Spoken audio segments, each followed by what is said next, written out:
Hello, my name is Ryan Reed, and in this video I will be solving problem 2.34 Part A from David J. Griffith's Introduction to Electrodynamics, 4th edition.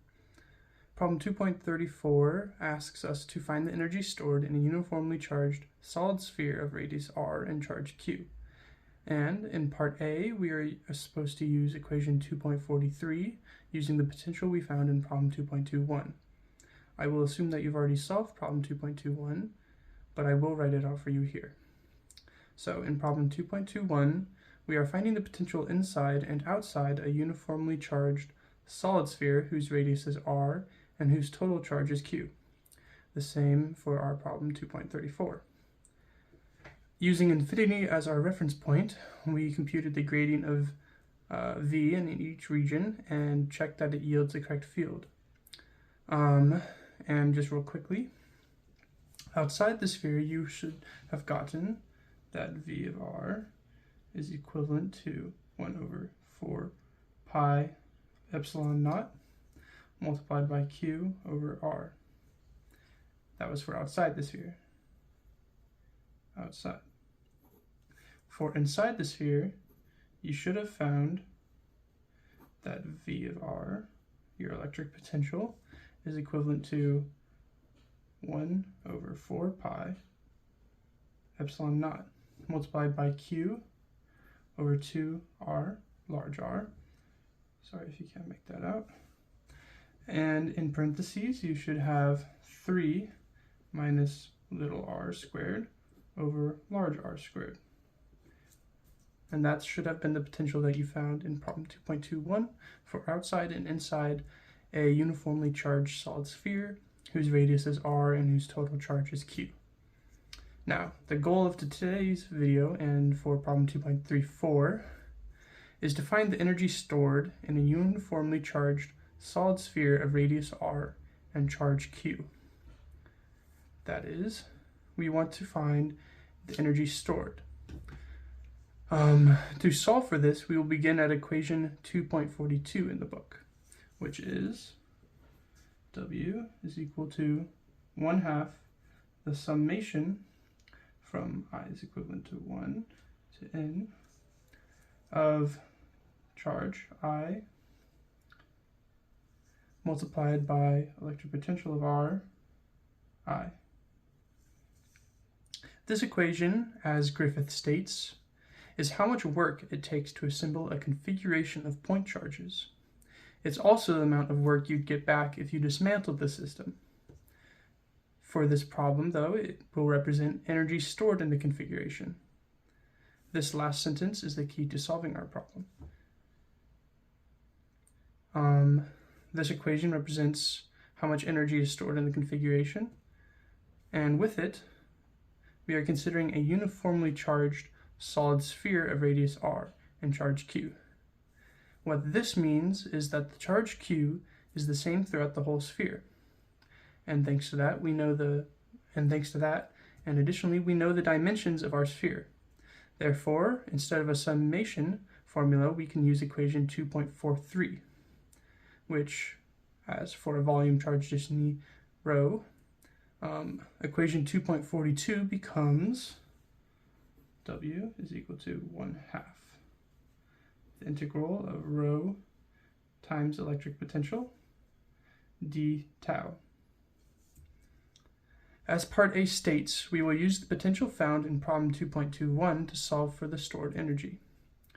Relevant to our problem, we only need the potential within the sphere, which is, from problem 2.21, Vr over 1 is equivalent to 1 over 4 pi epsilon naught multiplied by q over 2r, large R, multiplied by, in parentheses, 3 minus small r squared divided by large R squared. We can now plug this potential into our formula for energy stored and begin solving it. So we will take our problem here.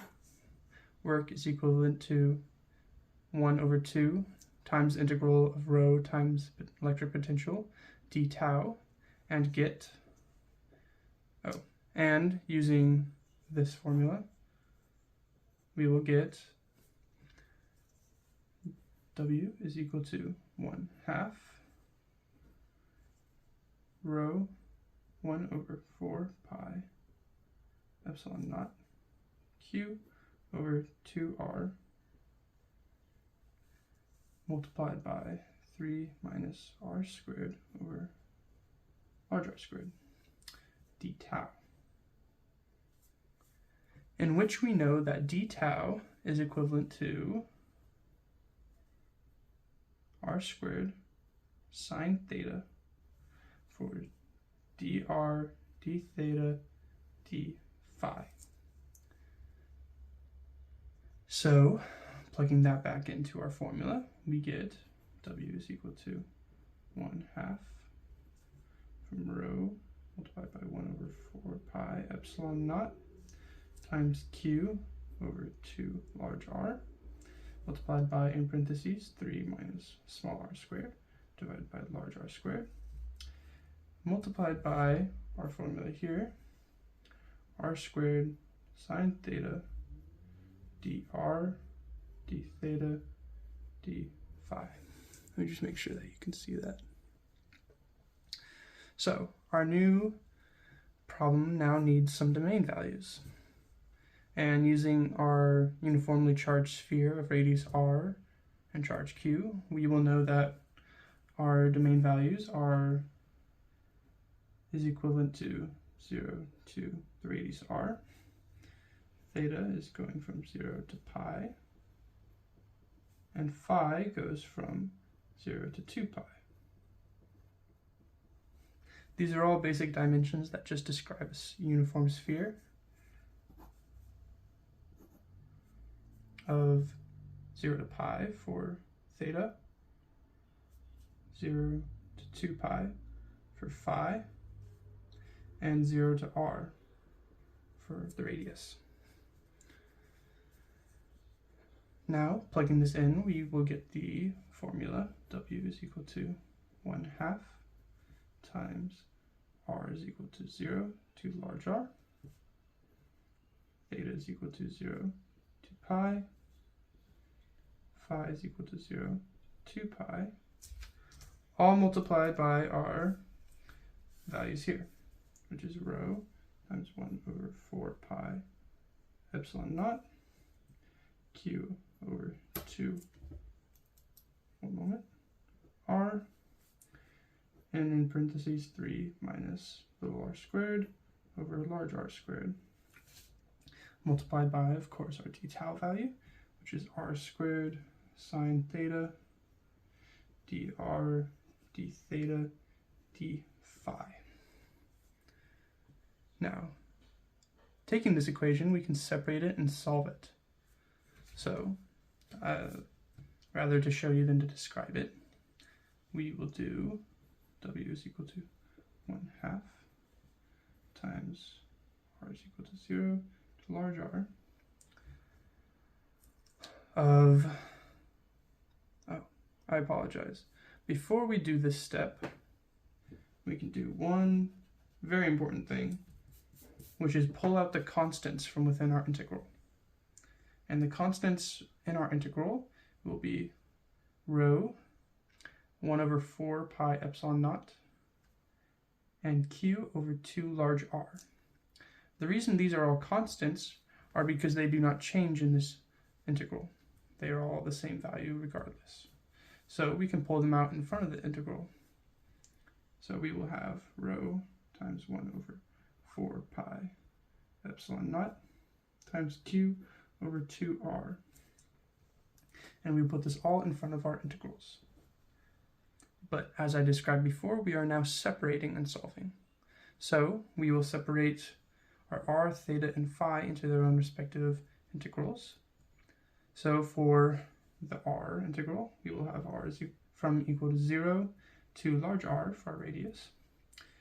We will have 3 minus r squared, little r, which is what our integral is multiplying or integrating over, divided by large R squared from before.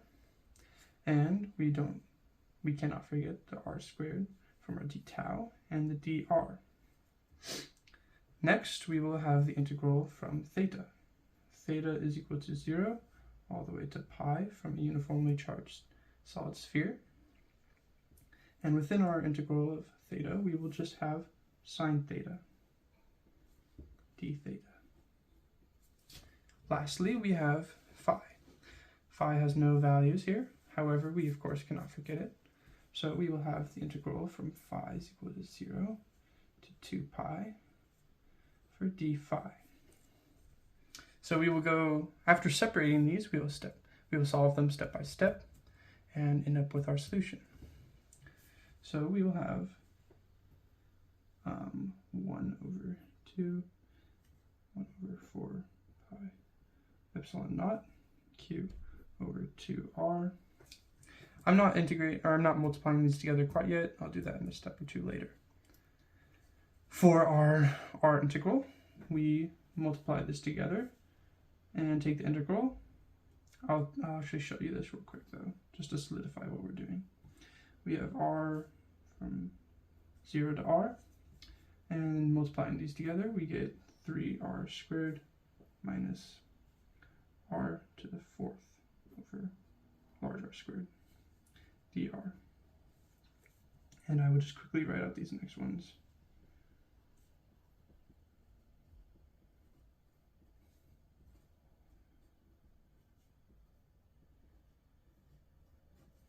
Great. So now we will take the integrals of each of these. And I will also multiply this together now too.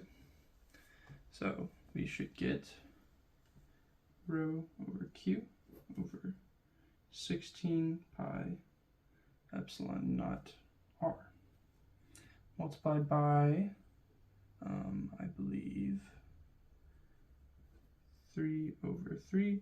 I'm not going to quite get rid of this yet. I'm showing you what I'm doing as I'm taking the integral. I expect you should know simple calculus for this problem, but so you should get 3 over 3 from taking the integral of 3r squared, r cubed, and minus 1 over 5 small r to the 5th for r squared, and this is from r to 0. And for sine theta, d theta, we should get negative cosine theta from pi to 0. And we should get for phi, just phi, from 2 pi to 0. Which then, in a very long matter, we should get rho q over 16 pi epsilon naught r times, in large values, r cubed minus 1/5 r to the 5th over r squared minus the 0 inside, so we'll have 0 minus 1/5 0 over r squared. Of course, if we want to be sure about it, 0 to the cube, and 0 to the 5th, which is still just 0. And then for our cosine, we should get negative cosine of pi, which is negative 1. So I have negative 1. And then minus negative cosine theta, or negative cosine for 0, as theta is equal to 0. And we should have negative, just positive 1 this time. And for phi, we should just get 2 pi, for phi is equal to 2 pi, and minus phi is equal to 0, which is just 0. And that's this side.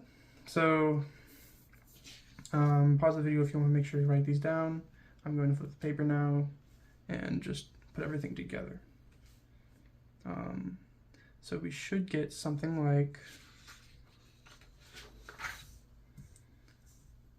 W is equal to rho Q over 16 pi epsilon naught R multiplied by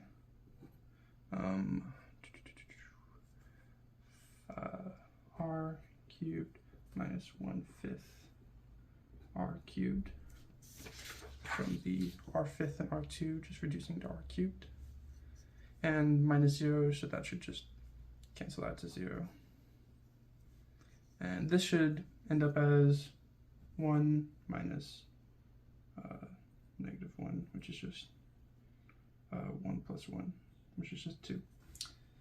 That's for this box. And this just reduces to 2 pi as well. So we should have this minus 0 multiplied by 2 times 2 pi. So end up with 2 pi.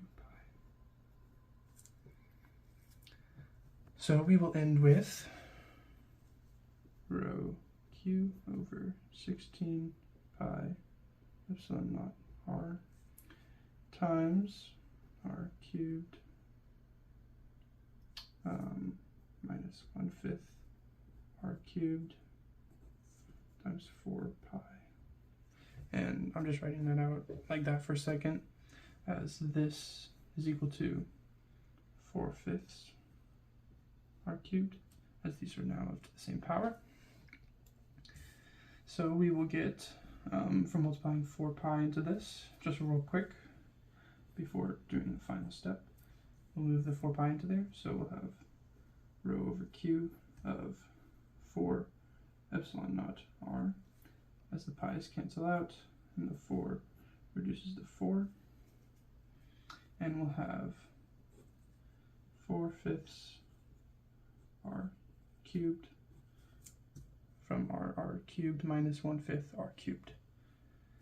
Multiplying these together, we will end up with 4 rho q r cubed over 20 epsilon naught r. Sorry about that. Let me fix that. Epsilon naught r. Which, when reduced, we get rho q r squared over 5 epsilon naught.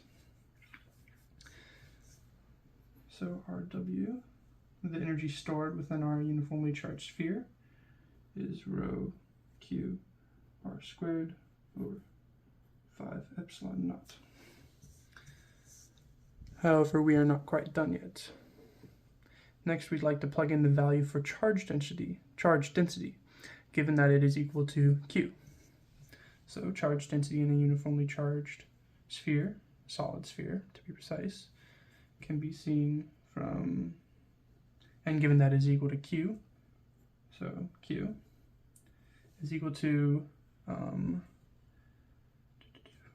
the integral of rho d tau, which for our sphere turns into, pulling rho out as a constant, r is equal to 0 to r, theta is equal to 0 to pi, and phi is equal to 0 to 2 pi again.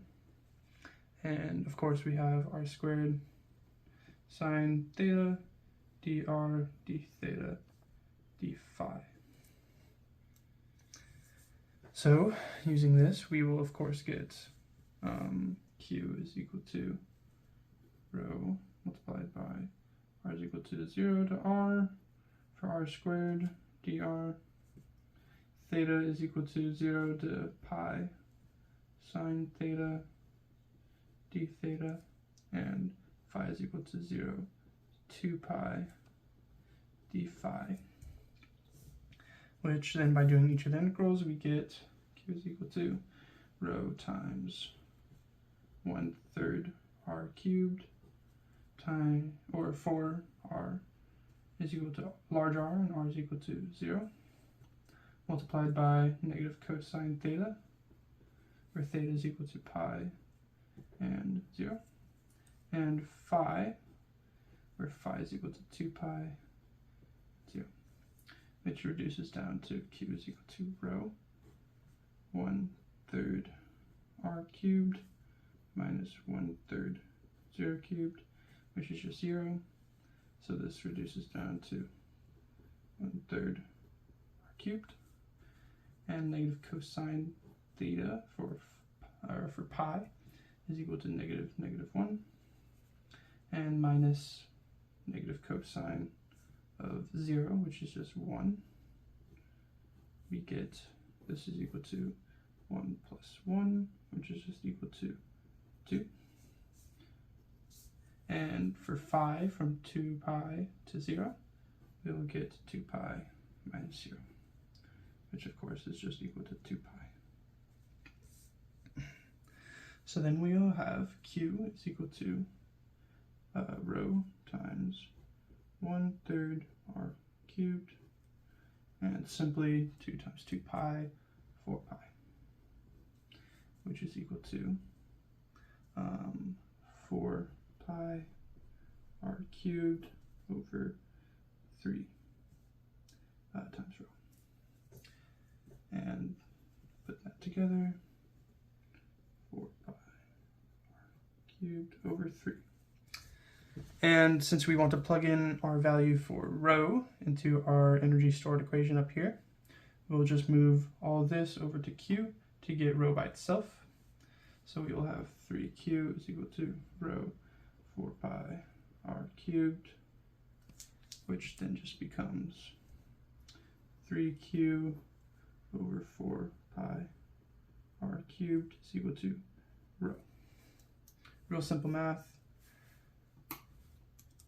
Now that we have our value for rho, our energy charge density, we will plug that into our energy stored formula to get our final formula. I will separate rho first, so I'll show you that. I'll put rho down in front of Q r squared over 5 epsilon naught, just so we can plug it in really easily. We get 3Q over 4 pi r cubed multiplied by Q r squared over 5 epsilon naught, which when multiplied together we should get 3Q squared. And just before I do that final part for the denominator, I will show you that r squared cancels out here, just leaving r behind. So we will get 3Q squared over 20 pi epsilon naught r, which by pulling out 1 over 4 pi epsilon naught, we get W is equal to 1 over 4 pi epsilon naught 3Q squared over 5r. Therefore, we have found that the energy stored within our uniformly charged sphere of radius r and charge density q, using the potential we found in problem 2.21, is equal to 1 over 4 pi epsilon naught multiplied by 3Q squared over 5r. Thank you.